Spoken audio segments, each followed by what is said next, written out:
আশাকর্মীদের বিক্ষোভে উত্তাল পরিস্থিতি। গাড়ির ভিতর থেকে বিধায়কের হুমকি, মগের মুলুক নাকি? খোলা চুল গোটাতে গোটাতে গাড়ি থেকে নেমে বাক বিতণ্ডা। শালতোড়ার বিজেপি বিধায়ক চন্দনা বাউড়ি এর একই রুদ্রমূর্তি। সোশ্যাল মিডিয়ায় এই ভিডিও ব্যাপক ভাইরাল।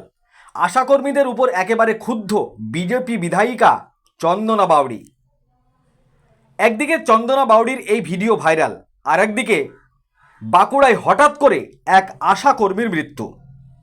আশাকর্মীর মৃত্যুতে ধুন্ধুমার পরিস্থিতি বাঁকুড়া জেলায়। প্রতিবাদে মুখর বেগুনি বাহিনী। দুটি ঘটনা পৃথক হলেও যোগসূত্র সেই আয়ুষ্মান ভারত প্রকল্পের EKYC নিয়ে। এখন আশাকর্মী বনাম রাজ্য সরকার, কেন এই আবহ? প্রথমে বলি, আশাকর্মীদের উপর কেন বিধায়ক চন্দনা বাউড়ি ক্ষুব্ধ হলেন। ভাইরাল ভিডিওতে দেখা যাচ্ছে বিধায়ক চন্দনা বাউড়ি আশা কর্মীদেরকে বকাঝকা করছেন।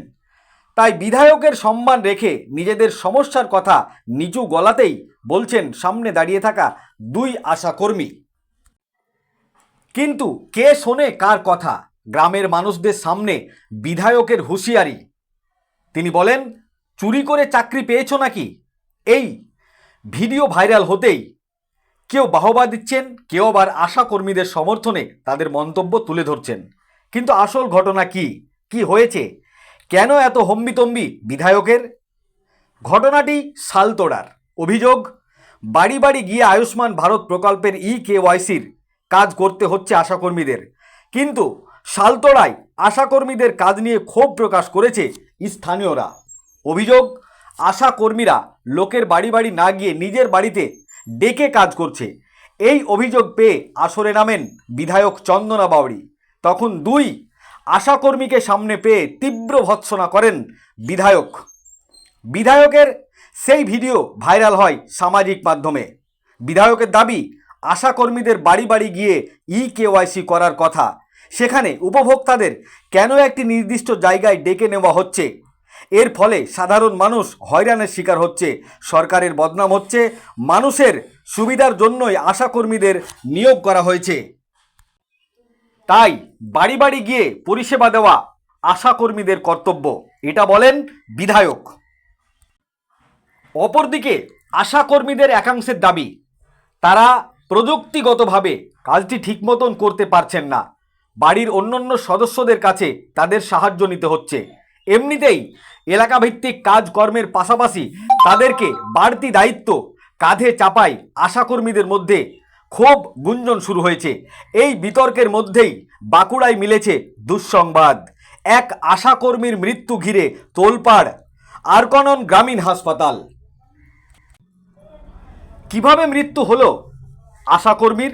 পরিবারের অভিযোগ, ওই এলাকার মা ও শিশুদের স্বাস্থ্যের দিকে নজর রাখার পাশাপাশি সম্প্রতি আয়ুষ্মান ভারত প্রকল্পের EKYCর দায়িত্ব দেওয়া হয়েছে। অতিরিক্ত কাজের চাপে মানসিকভাবে বিধ্বস্ত ছিলেন আশাকর্মী রুম্পা মণ্ডল। সোমবার সকালে তিনি হৃদরোগে আক্রান্ত হয়ে পড়েন। তাকে আরকনন গ্রামীণ হাসপাতালে নিয়ে গেলে চিকিৎসকরা তাকে মৃত বলে ঘোষণা করেন।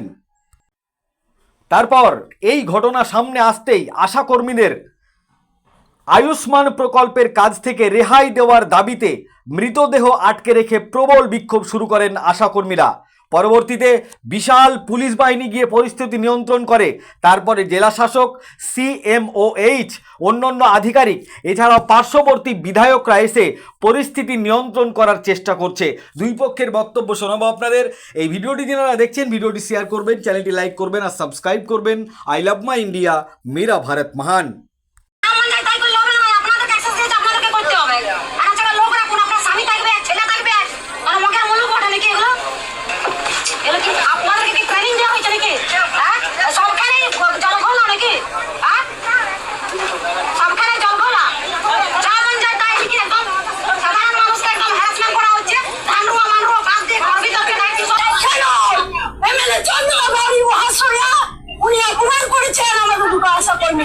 আমরা ছেলে আমরা জানি না, আমি পারি, অনেক আশাকর্মী পারে না।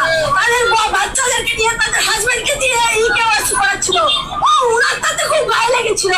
300 টাকা যারা মাইনেতে মাঠে ধান রুইতে যায় তাদের প্রতি ওর দরদ উঠে পড়েছিল।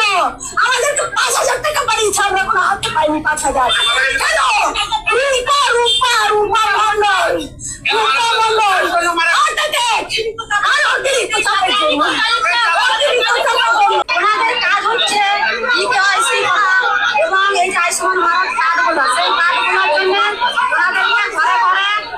করে যেই পরে আপনাদের আয়ুষ্মান ভারত ফর্মগুলো দেওয়ার কথা, কিন্তু ওনারা কি করেছেন, ওনারা দেখে নিচ্ছিলেন এবং পুরা বিধানসভার মানুষের কমপ্লেন, পুরা মানুষের আমার কাছে কমপ্লেন।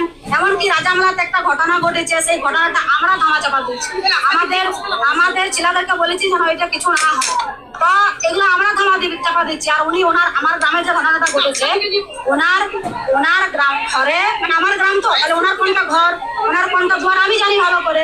তো ওনার ঘরে বসে বসে উনি ইউকেআইসি করছিলেন। তো আমি বললাম যে এইখানে না করে আপনি আমাদের যে ক্যান্থলে আছে, ক্যান্থলেতে একটা সুন্দর শিব মন্দির আছে, সেইখানে কিছু দুজনকে পাঠিয়ে দেন এবং এইখানে দুজন থাকুন, এখানে দুজন আশা দিদিমণি থাকুন, ওইখানে দুজন বিআরপি চলে যাক, ছেলেরা ছিল যেহেতু বিআরপি ছেলেরা ছিল, তাহলে ওখানে চলে যাক, আপনারা এইখানে করুন।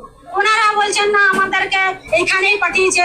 আমি দেখুন মেয়েদের জন্য তো মানে যারা আমাদের সম্পূর্ণ আমাদের গ্রামটা SC/ST গ্রাম, তো সাধারণ মানুষ তো কাজ ছেড়ে পরে এসেছে, তো এটাই বলেছিলাম আমি, অন্য কিছু বলিনি।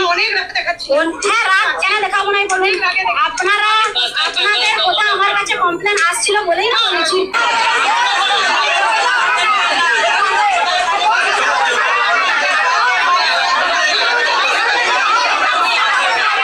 আমাদের যেদিন সিএমএস স্যার বাঁকুড়া থেকে ভিসি করেছিলেন, উনি জানিয়েছিলেন যে আশা দিদিরা মানে ভিসিতে দুজন করে ব্লক পেছু ছিলাম সমস্ত বাঁকুড়া জেলার, যে দিদিরা আমরা পিছিয়ে যাচ্ছি, শুরু করুন। আমরা বললাম স্যার আমরা পাচ্ছি না, 50-এর উপরে হয়ে গেছে, আমরা হার মানছি, স্যার অন্য কাউকে দিয়ে করানোর ব্যবস্থা করুন। তখন স্যার বললেন শুরু করুন, বাড়ির লোক, নিজেদের বাড়ির লোক, স্বামী ছেলে মেয়ে দিয়ে শুরু করুন। আর আপনি যদি দুপা এগান, ওনারাও দুপাক বেনিফিসিয়ারি এগিয়ে আসুন, আপনি যেখানে কমফোর্টেবল মনে করবেন সেখানে করতে পারেন। এই অর্ডার দেওয়ার পরে আমরা স্যারকে বলেছিলাম স্যার আমরা তাহলে করব। তারপরে আমাদের 1 ঘন্টা ট্রেনিং, আমার মেয়ে ওনার কারু স্বামী কারু ছেলে দিয়ে ট্রেনিং নেওয়া হয়েছিল, দিয়ে করেছে। আমাদের অতিরিক্ত কাজের চাপ, আমরা প্রত্যেকটা কাজের চাপ, প্রত্যেকটা কাজের সব আমরা আশা কর্মীরা বহন করতে পারছিলাম না। সেটা বারে বারে কর্তৃপক্ষকে জানাচ্ছিলাম যে আমরা মাস শিশু নিয়ে কাজ করি, আমরা ডাটা এন্ট্রি কাজ কিছু জানি না। যারা 8 যখন অত বছর আগে 8 যখন 200 টাকা যখন ছিল, সেই সময় কালীন আশা দিতে পারবে না, আমরা কেউই করবো না। কর্তৃপক্ষ কিন্তু আমাদের কোনো কথা শুনলো না, আমাদেরকে একের পর এক চাপ দিয়ে গেল। গৃহমন্ত্রী অফিস থেকে চাপ যাচ্ছে, উপরমহল থেকে চাপ যাচ্ছে, আপনাদের কেওয়াইসি করতেই হবে।